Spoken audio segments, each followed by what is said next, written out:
your child doesn't have to be on a specific line on the growth chart. They just need to be on their line. Just eat. We're good. Right. No one's bleeding. Right. We're fine. We're winning. Right. That like infant period is 6 months. And then all of a sudden you jump into the toddler phase. What happened to my baby who is eating so many different foods? Now they're not eating anything. So you started all of this, right? Kids Eat in Color in 2019 because you had a picky eater, or like, give us the background. Yeah. So I actually started in 2017, well before it was like my job. Okay. I had a 3-year-old. He had started to fall off the growth chart when he was 9 months old. And I had specialized, so I'm a dietitian, and I had specialized my knowledge in child feeding because I was trying to keep my kid on the growth chart, you know? And then by the time he was 3, I also had a 1-year-old who was a legit picky eater. And so at my deepest core, I understood that feeding kids is tricky. It can be so stressful, and there could be angst that's keeping you up at night. And I remember standing in the kitchen, making this cute little preschool lunch for my child, thinking maybe this will capture his attention enough that he'll eat it. Thinking I can't be the only person who is struggling here. And a couple months later, I started the Kids Eat in Color Instagram account, and that's where it started. That's absolutely amazing. So when my kids were little, we did Montessori, right? Mm-hmm. It was just local, easy, and that's the choice we picked. And I remember packing them lunches, and they would come home as if they ate nothing, right? And then the teacher said to me, buy this little bento box, lunch box, and let them help you pack their lunch, because then they get to control what goes in and how much. And the nice thing about those bento boxes is they kind of have like little, I didn't like my food mixing. They sure don't like their food mixing. Right. So, and then we would only allow them to have, cheese cubes in one of them. So they had to pick grapes or strawberries or something to put on all the other ones. Right. And that was a huge help because those little buggers ate what they packed.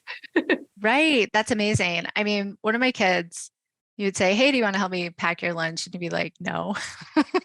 He just wanted it to be a surprise. Like for him, the surprise was worth it. Yeah. And you know what? He usually ate it. My other child went a whole year where he barely touched his lunch. Yeah. And I would say, he also didn't want to help pack his lunch. He didn't want to, I think it too many choices stressed him out. He definitely wanted the bento box like his brother. Yep. But that didn't translate into I want to eat at school because it could, there's so much going on at school. There's just so many things, and sometimes it's just too overwhelming and they can't really eat. Yeah. We actually, at our house, the kids are all home at 3:30 in the afternoon. That's when we do dinner. And I know it sounds ridiculous, but because they get anxious, so there's so much going on at school that a lot of them don't eat at school. I have 7 kids, by the way. So when I have them all home at 3:30, I know everybody's hungry. So this is my chance to get a healthy meal in versus the snacks after school and then eating later. It didn't work. So we had to shift our calendar just based on what their eating pattern was. I love that. I love that so much. And it's also, kids will eat so much more variety of foods when they're hungry. And they come home from school starving. I've never seen my kids come home from school not starving, like every single time. And as long as I can get them sitting down, you're right, they would eat a whole dinner. I'm not there when they get home from school. So for us, it doesn't work out. But let me tell you, they would eat so much better. Yeah. No, I was like watching the food pattern of what was going on. I said, we're going to just try. So we tried it and it ended up working out in our favor. Right. But again, I'm lucky I'm home at that time and it works for my family, but I just can't get them to eat at school at all. It doesn't matter. Right. When they were younger, they did. And I have a set of twins.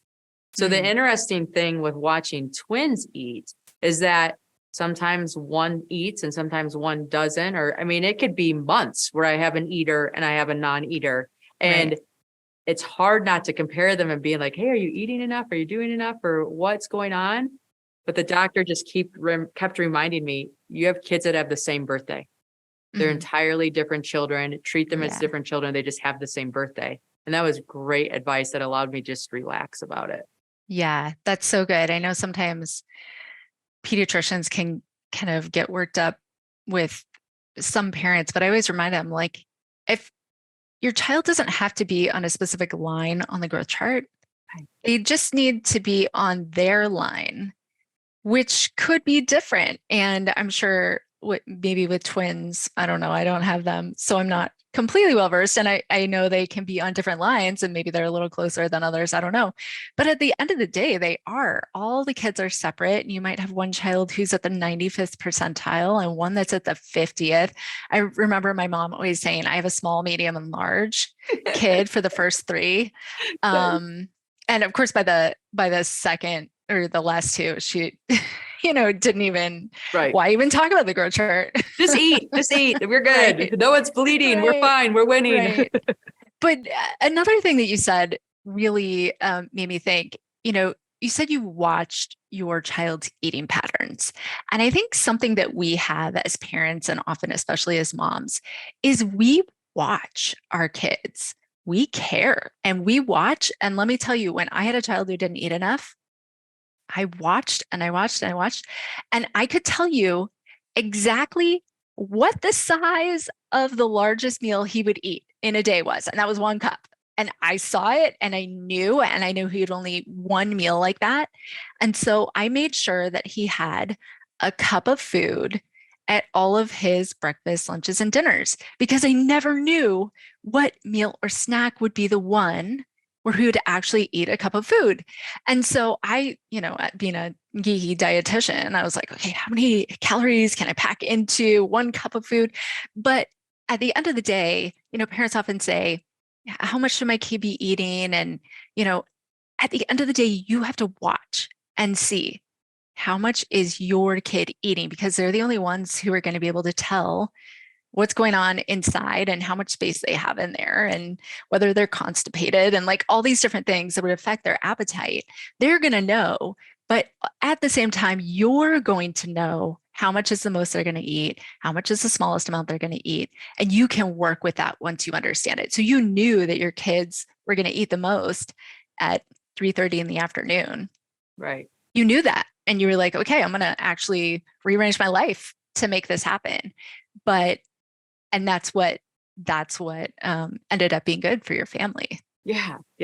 No, it's allowing what is and then supporting that, right? As Yeah. much as you Yeah. can. And here's okay, so kind of adult nutrition, which made me look at child nutrition in a different way, is I was in K2 recently climbing and I got anthrax. So I had to go on this Oh my antibiotic. gosh. Oh my God, it was insane. I had to go on this terrible antibiotic that took away all of my bacteria, good and bad, and all these things, and had to start building my diet back up. And I noticed, because I was starting from a clean slate, when you eat healthy, I didn't have food cravings, or I wasn't Mm, starving, or I didn't wake up in the morning famished, right? mhm. But then one day I decided that it was a great idea to eat ice cream at like 9:30 p.m. Couple things I noticed. One, I slept terrible, right? Mhm. And then two, the next morning, it's like I hadn't eaten in the last year. And it was Right. just shocking to me that the quality of food that we eat really does play a role in how hungry you are. Mhm. I'm sure that's with kids too, right? Yeah, absolutely. And I feel like sometimes what we forget is our kids have blood sugar just like we do. It's essential for us to stay alive. So, there's glucose that goes into our bloodstream and then it comes out, and our body has this balance. And, it keeps it within, as long as we're metabolically healthy, it keeps it within a fairly tight range, keeps us, quote, healthy.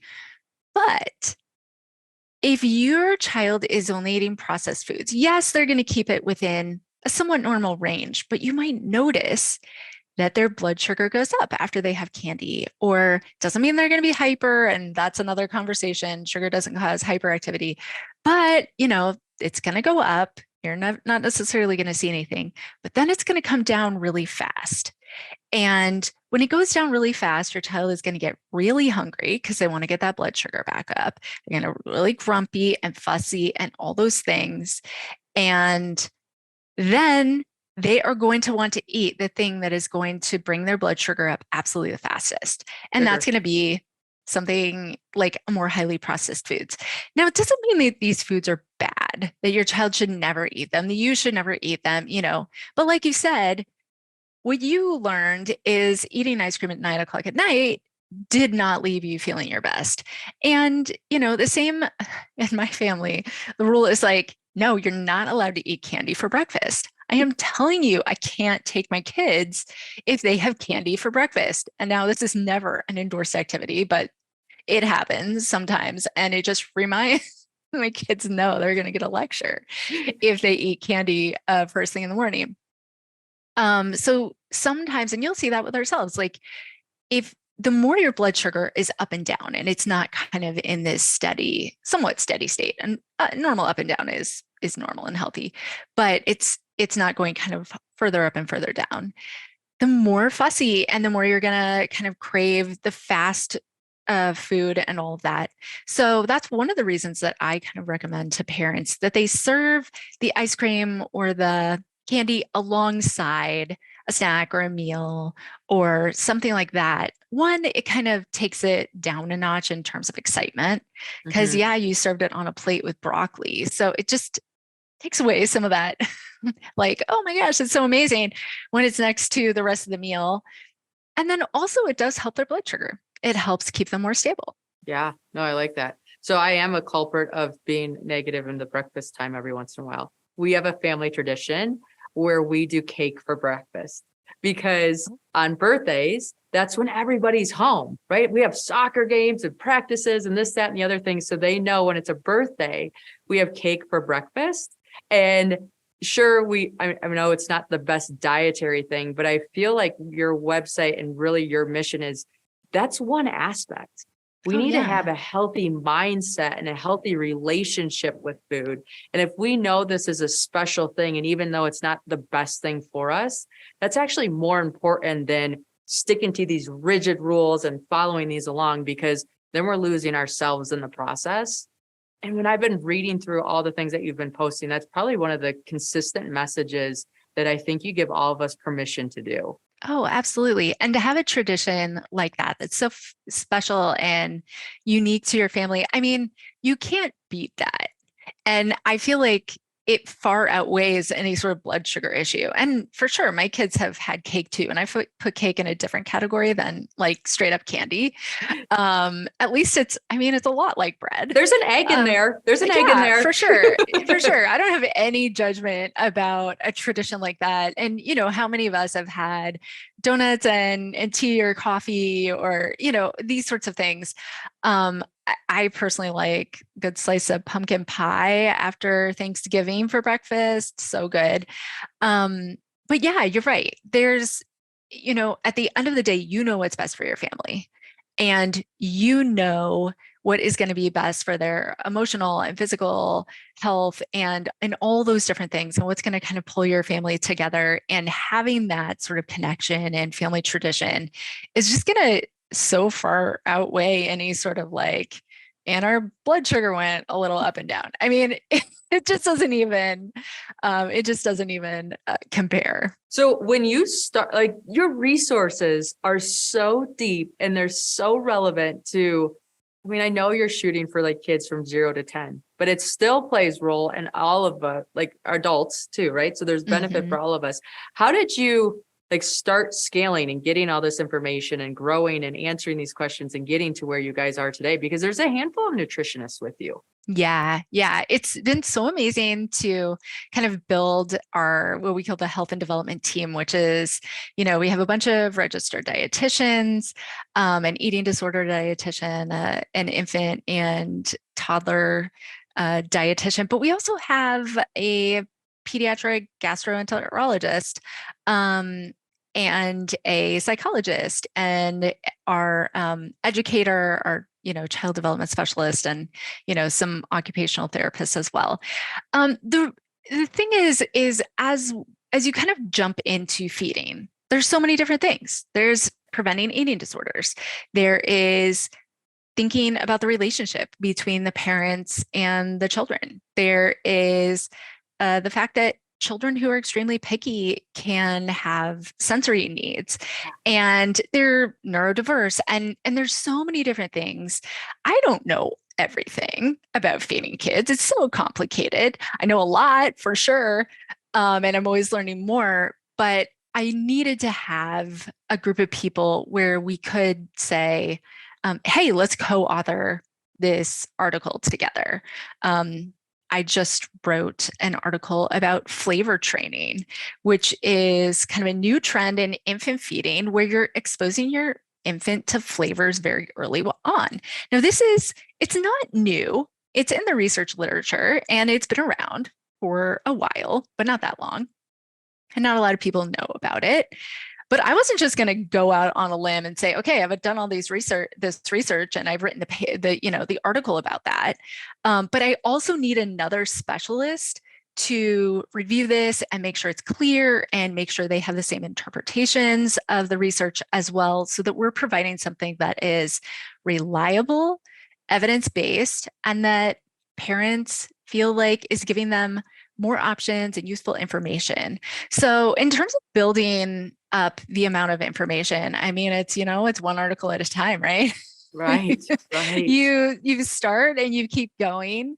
And that's kind of where it's come from. Everybody who's listening, you're doing yourself a disservice if you do not check the site out, because there's just a wealth of knowledge to learn from and see and understand, and like little tips and tricks. Like one of my favorite ones was, because I have some fussy eaters in my lineup, and you did a phone call to the family ahead of time. Hey, guess what? We're coming for a holiday dinner. And guess what? So-and-so is probably not going to eat. So let's just address that right now. And he kind of made it funny. And because like food shaming's a thing. Mm-hmm. Right. And who wins? I don't understand. Like I always like sit at that spot and say, okay, where are we winning here? What's the end game? Yeah. I mean, it's so true. We really have to meet our kids where they're at. We're going to be our kids' biggest advocate. We're going to know when things are wrong. We're going to be able to support them. We're the ones who are willing to do the work to support what they need. And sometimes that means sticking up for them and saying, hey, grandma, it's not the fact that they love you. They love you so much, and they love being around you, and they love it when you give them candy.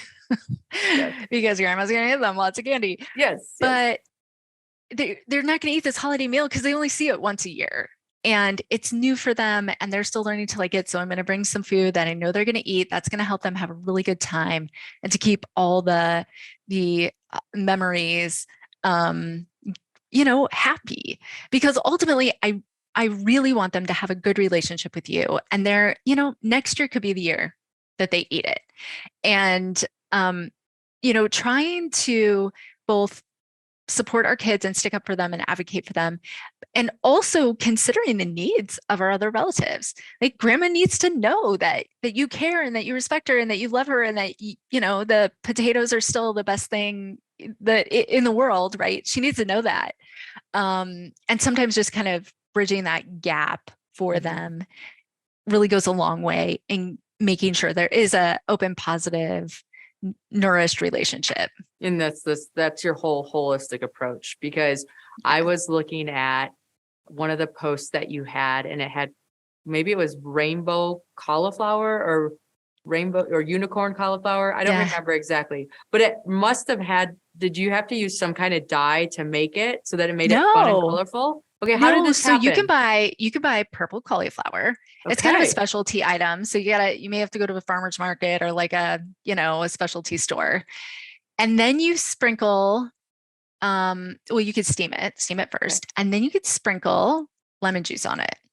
Okay. And it will turn pink, bright pink. That's it. That's it. No dye, but your kids, I mean, their eyeballs will pop out of their head. Oh yeah, for sure. Especially if they like pink. Yeah. And if you give them the lemon, right, to say like, hey, watch this happen, go make it. Yeah. No. And you had like another example that I just loved, because I'm doing this now, where you had the broccoli, in a vase. So then it was just out and exposed, right? So that Yeah. everybody had to like see it and just get curious about it and be more Yeah. familiar with it. And then you Right. cut it up and put it onto their plate so they could, be whatever. And I love that. And what I've noticed is my kids are not big veggie eaters, but Mhm. when I put cold veggies on a tray, when they first come home from school, and that's their only option until I get the other things ready to pull apart, guess what? Veggies are consumed because Absolutely. they're starving. That's their option. Dinner's going to be ready in like 20 minutes. Yeah. I mean, oh my gosh, the fruit or vegetable hors d'oeuvre, especially vegetables. I mean, when you're hungry, you're gonna eat it Yes. because it's there and you don't want to wait for 20 minutes. Um, they say hunger is the best sauce because wow, veggies taste so much better when you're hungry. For all of us, let's be honest. Yeah. Oh yeah, for sure. Definitely. Okay. So what are typical problems that you see being in your shoes? Like this happens more often than not, or here's something we see quite often. Sure. So we see a lot of picky eating, Yeah. in the 0 to 10 range, we're helping parents with their babies' first bite of iron rich foods, right? And if you need that article, you can go get it. More often than not, that like infant period is 6 months. And then all of a sudden you jump into the toddler phase and the preschooler phase, and you're thinking, what happened to my baby? What happened to my baby who's eating so many different foods? Now they're not eating anything. One, they're not eating anything. And two, they're not eating any vegetables, they're not eating any fruit, whatever it is. And so what we like to do is help parents through that transition because, yes, your baby may have been eating as much food as you some days. They're tripling in size in their first year. They need a Right. lot. They need a lot of energy. They need a lot of nutrients, all that stuff. Then all of a sudden, your toddler slows down their growth tremendously. They're only going to grow a couple of inches in their second year of life. They don't need as much energy to power that kind of growth as they Ah, did when they were a baby. right. So this transition can be so stressful for parents. And when you notice that your child is suddenly not eating and not eating a variety of foods, it is very easy to fall into a bunch of behaviors that are going to make your child's eating worse. For example, maybe you say, okay, I'm going to just start putting you in front of the TV and you're going to eat all of your meals in front of the TV. Now, I never judge a parent for anything, period. So if your child is eating all their meals in front of a TV, I 100% support you. At the same time, maybe you're upset about their picky eating and you're thinking, is there a change that I can make that would help? Reducing that screen time during meals can be a huge help because when your child is watching a screen, their brains are just kind of disengaged from the eating experience. Mm-hmm. And they're not getting all the exposures that they need in order to be able to learn to eat that broccoli or those Or carrots like or link whatever the it two is. things together, right? I feel. So, it always comes from a good place. We always are trying to help our kids. And that's why we put them in front of the TV or we started pushing them to eat or, all these things. But in the end, they're kind of causing us more problems. Mhm. And now that we're in that position, we're thinking, okay, what can I do now to kind of move forward? I always remind parents that making quote mistakes is part of being a parent Yeah. because how are you supposed to learn or do anything? And so we're always causing ourselves more work in the long run. And you can't avoid that. That's like impossible to avoid. You would not be a human if you could avoid that. Right. So Parenting, yeah, AKA mistake making. Like that, right. they just go together. One does not come without the other. Yeah. And you're a couple years ahead of me in terms of that. So when you say parenting equals mistake making, that makes me feel better. Yes. Um, so it's just one of those things. You're always going to make mistakes. You're always going to cause yourself more work. But at the same time, you can also say, okay, I do want my child to eat better now. And now that I've learned that reducing screen time may help with that in the long run, hey, I'm going to give it a try. Well, and one of your things, again, people, I'm telling you, this website is like endless knowledge. Even for me, there was a section where it said, when they're 10 years old, 10 to 20 minutes at a table is about as long of an attention span that you should expect from them. I mean, I'm sure there's some days that are more, some days that are less, but just knowing that allows me permission to enter the dinner table when we go out to dinner as a family and say, okay, here's where our limits are. Yeah. And that just gives me so much more patience in what unfolds instead of not knowing. Knowledge is definitely power. And you definitely give us this resource of things to say, oh, here's how this works. Great. Thank you. Now I know what to expect. And now I know how to show up a little bit more reasonable as an adult. Right. I mean, it's so true. So much of our angst as parents is that we don't know what's reasonable to expect. Like, sometimes I expect my child to just put on his shoes and walk out the door, but that's just not a reasonable expectation for one of my kids. I know it's going to take a while. So instead of getting upset about that, I can just say, okay, I have to bank in an extra 20 minutes before I need to leave for something. And when I do that, then I don't have to be stressed because I know I can still be on time and allow my child to be who he is and understand he's going to keep gaining skills. And one day he's going to be able to just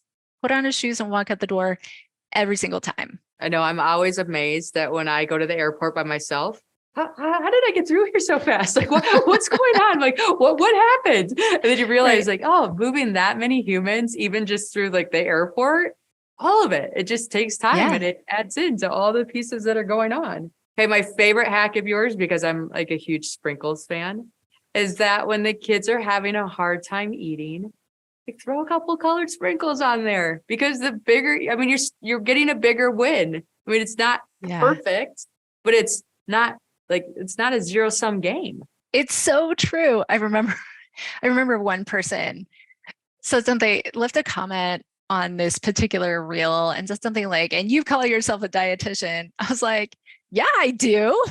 Like, have you ever had a child? It doesn't mean you have to put sprinkles on every single meal and snack. And in fact, I would not recommend that because then the novelty wears off. But you know what? A few sprinkles now and then is so much fun. Why not add some fun? I mean, if you're freaked out about the colors, get dye-free sprinkles. Or you know what? Convince your child that sesame seeds or hemp hearts or chia seeds are a sprinkle, and for a toddler that may actually work.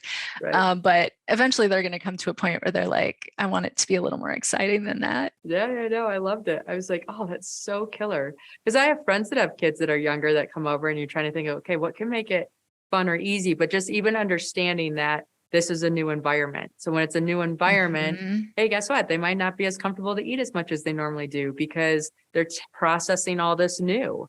And so, yeah, it's just, I love it. It's been fun.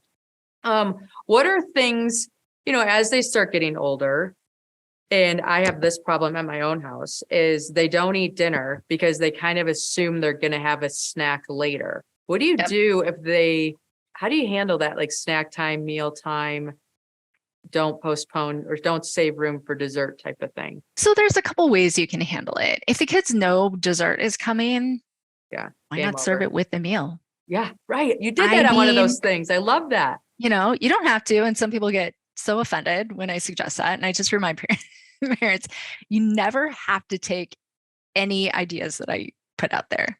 Right. You know what's best for your family. You know what's best for you. You know what you're comfortable with. Don't, second guess yourself. If something sounds good, give it a shot, but you're also not committing to a lifetime of it. In our house, we have found this serving dessert with a meal to be transformational. The kids never freak out about what's for dessert because it's already on their plate. Now, we don't always have dessert, but we always have a bedtime snack. That is just part of our life, part of keeping a kid on the growth chart. And so they know that's always an eating opportunity. And the downside of that is, they may choose not to eat very much dinner because they know that snack is coming, but they also know snack isn't going to be that exciting. Right. It might be a yogurt. It might be a piece of toast. It might be an apple like it was last night. So as long as you're feeding them something that isn't like always ice cream, and unless that's your thing, then they're not really incentivized in the same way. At the same time, if you have an extreme picky eater or something, and the bedtime snack is the right choice for your family, it also gives them a bit of a safety. But let me tell you, like the number of my times that my kids have not eaten dinner in order to wait for that cheese stick is So, so few. They had to have like really, really not liked dinner. yeah. And so I think that's part of it is setting that expectation. Now, if you got a toddler and they figure out that if they don't eat dinner, you will then offer them a snack of whatever they want, then you better believe they are going to hold out for those goldfish crackers, Those right? toddlers amazing. I mean, their They willpower are is like, we amazing. need to harvest that somehow as an adult. That inner child is the inner child we need to bring forth because that toddler can Yeah. play. They could play and they are so smart. Like they learn cause and effect so well. And really, it's not like they're trying to manipulate you. They're just trying to figure out how does life work. Oh, guess what? I would prefer a goldfish cracker to broccoli. And if I wait, I can get the goldfish cracker. So in that sense, if you want your child to eat the broccoli, then I would recommend either always serving bedtime snack and not making it exciting, or never serving bedtime snack. Now, of course, when I say never or always, I mean, we are parents. Yeah. We know that there is a gray area always around the corner. So use your best judgment. Hmm. But in our house, we always have bedtime snack. And, it's never a bargaining chip. It's never like, hey, you didn't eat enough dinner, so I'm not going to give you the bedtime snack. It just is, and therefore it's not a bargaining chip. And so if you got that 2 year old and they're not waking up in the middle of the night hungry, then you really don't need to have a bedtime snack. There's no reason to have it just to make sure that your child has another thing to eat. Like if you want your child to always have a safe food to eat at a meal, always serve a food that they're comfortable with at the meal. Then you don't have to have that bedtime snack. Now, if you're trying to keep on a kid on a growth chart like me, or they're waking up in the middle of the night hungry, great reason to have a bedtime snack. And how do you, so I have a friend that has a few kids, and one of them is the large child, right? There's large, Mm-hmm. medium, and small. One of them's the large child, and they don't talk about it, right? Because they don't want to Mm-hmm. body shame the child, or they're really conscientious, but they're trying to help that child eat healthy or not, eat with intention and things like Mm-hmm. that. And then the other two are string beans, right? So Mm-hmm. how do you balance that when you have kids that are in different body types and helping them own who they are and eat for what the right reasons and things like that? Yeah, I think, sometimes we really think kids need to eat differently based on their size. Okay. And, you know, in some cases, it's true. Like if you have a child who's not eating enough calories, they're going to need to eat more calories in order to stay on the growth chart, right? So that's kind of the situation that we've had. And so we've had to add fat to his meals to add those calories and kind of like always adding calories. But his brother actually doesn't have he just staying on the growth chart just fine. And so we haven't added the same amount of fat or calories to his food. And so much of it is an add on. So if I'm going around and I'm, buttering pieces of bread for the kids, for example, um, I would put like 4 times as much on the kid who needed extra calories. And I would just put like a normal amount on the kid who didn't need extra calories. So there is that element of food. Much more important than that is to really remember what your child's job is and what your job is. And as the parent, it is your job to provide a good mealtime structure. And that means you're not having your kids watch TV while they're eating. You're not letting your kids eat whenever they want, wherever they want. You're not letting them choose everything about what they're eating, because as the parent, that is your job. Your job is providing, hey, this is what's in our house to eat. This is what's available at these meals. This is when we have meals. We're not eating every hour throughout the day. We're not sitting in front of the screen. We're not having all these distractions, because all of those things are going to make it more difficult to listen to whether your body is hungry or full. This is the same no matter who your child is or what their body type is or anything. The rules of what your job is are the same. The same goes for your child. They are going to decide how much they're going to eat and whether they're going to eat what's available at that meal. Mm-hmm. And they're going to decide how much of it they're going to eat. Now, like you said, trying to eat consciously and think about how much you're eating or whether your body is hungry or full, that is something that's important no matter who you are, what age you are, uh, It feels what much the more size of your innate body though when they're is. younger, doesn't it? Like kids know. It's not Oh, until they get yeah. older that they don't really know, right? I feel Yeah, my it's kids are true. such better eaters and more aware than even I am. Absolutely. And we can foster that in the kids as they get older. So yeah, your 2-year-old is amazing at knowing when they're hungry or full, and that's what's driving you crazy because they're not eating some days because they're not hungry, and they're eating ton other days because they are hungry. And as parents, we often say, "Oh, you have to finish your plate. You have to eat 3 bites. You have to um, are you done? Are you done? Are you done? Like, are you sure you don't want more?" We're pushing, pushing, pushing. And that's pushing kids to override their innate understanding of how much their body needs. So that's one of the reasons we kind of get away from it is because we are being pressured by external forces to eat a certain amount of food, even though in reality, um, those younger kids have such a good sense. So continue to foster that with kids. And so when we're thinking about, you know, whether our child is eating too much or not eating enough, I always kind of go back to this core. Like we have to go to the core first. And if you're really solid on that, you've been working on that a long time, then it might be time to work with a dietitian to say, okay, are there tweaks that our entire family needs to make to our diet in order for us all to be healthy, especially if your child has some sort of, medical condition related to their body size. I'll tell you, I grew up where you like clear the plate, right? You need Mm-hmm. to clear the plate. And so as an adult, I still have to check in with myself when I'm eating. I'm like, am I eating because I need to clear the plate or am I eating because I need more food? Because Right, nowadays portion sizes are so big everywhere you go. I actually right, normally have the restaurant cut the order in half and then I'll put some of it in a to-go box already. And then I'll eat what the half of the meal is. And if I'm still hungry, then I'll add more. But I'm better off that way than having the whole thing in front of me and staying in my lane with how much I should be eating. right. And that's an adult. Yeah. I mean, it's Yeah, it's crazy. so hard. It's so ingrained. And that's why I really encourage parents to kind of check themselves and how Yeah, much pressure they're putting on your kid. Because once that's ingrained, it's really, I mean, how many times have we eaten something that is making us uncomfortable and we don't even want to eat? Maybe we don't even like it. Like I've gone to more birthday parties where I've gotten this huge piece of cake. I don't even really like cake. I mean, give me a bowl of ice cream any day, but like, I don't know, cake just doesn't do it for me.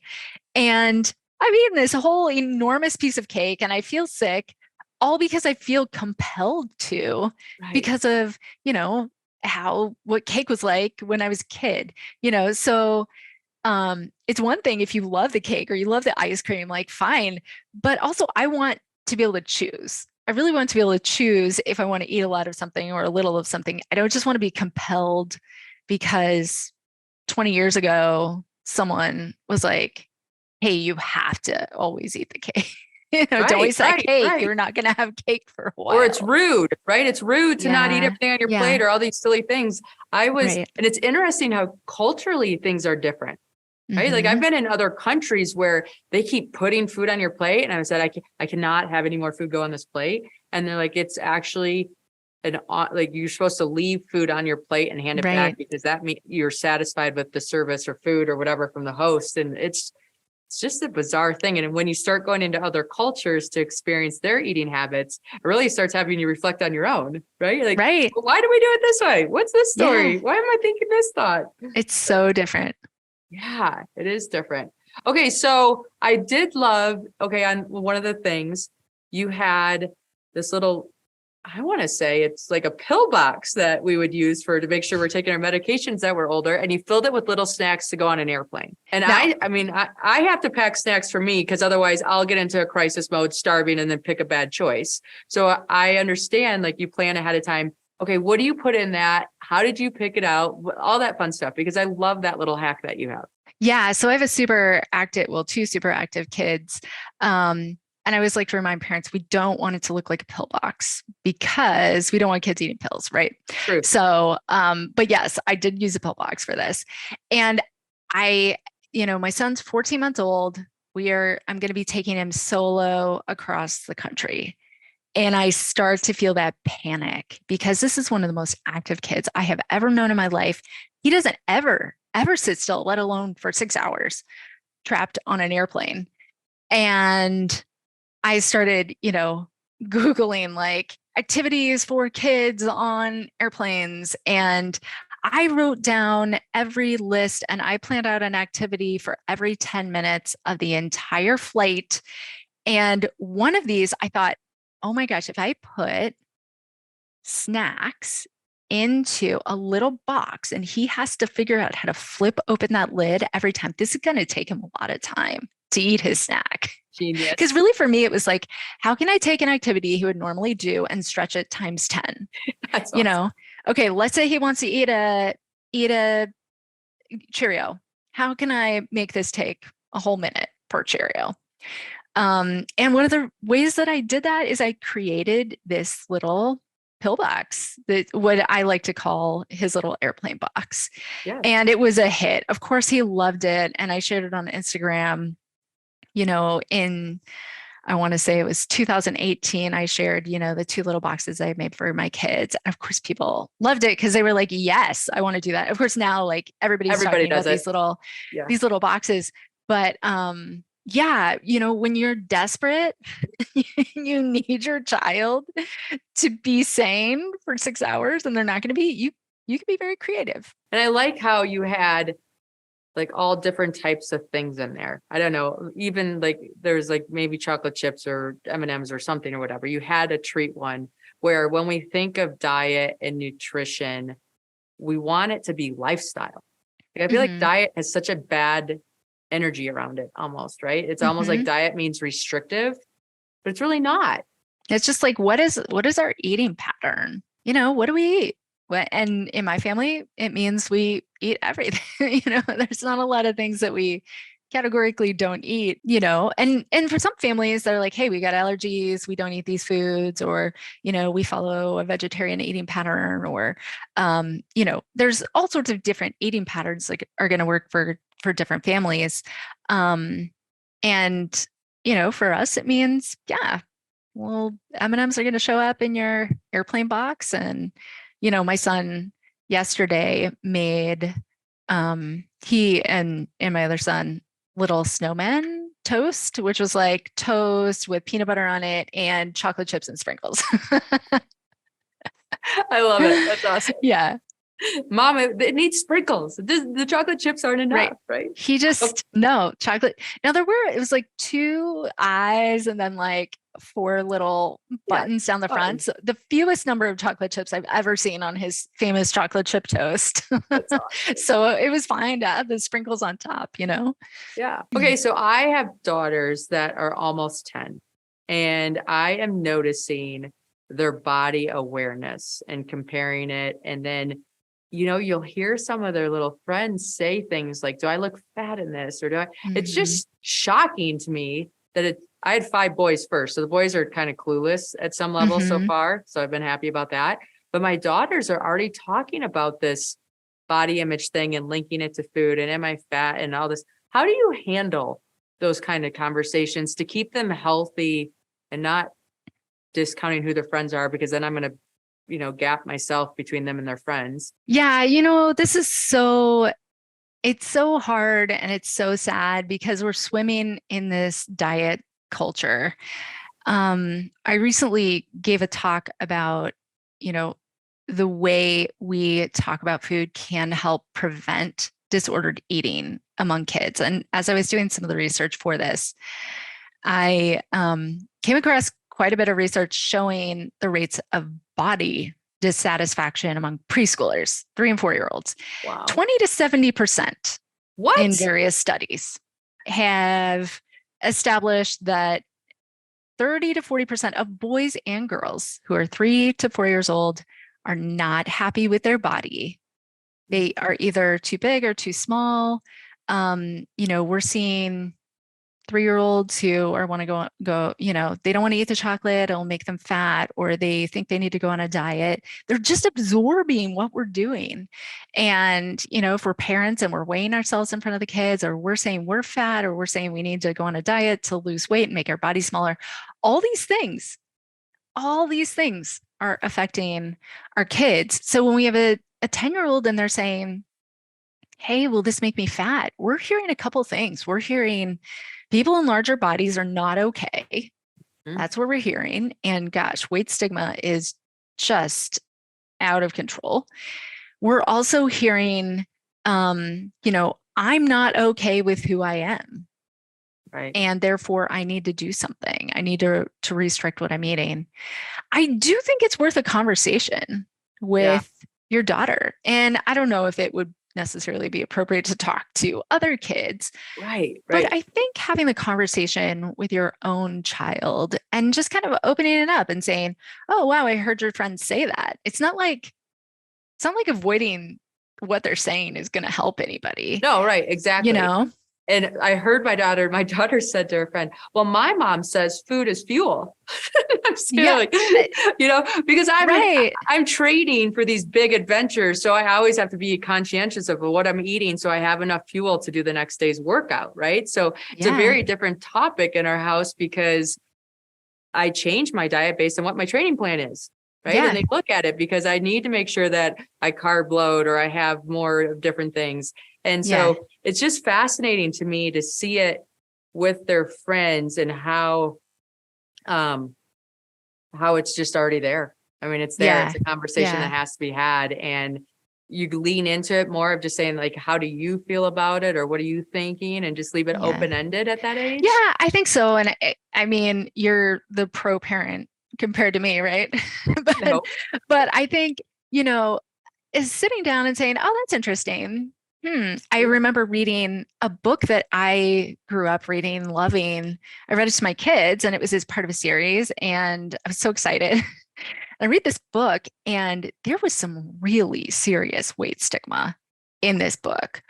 They were just there was a a character who was larger, and there was this track scene, and the way that they described this person running was awful. It was so awful.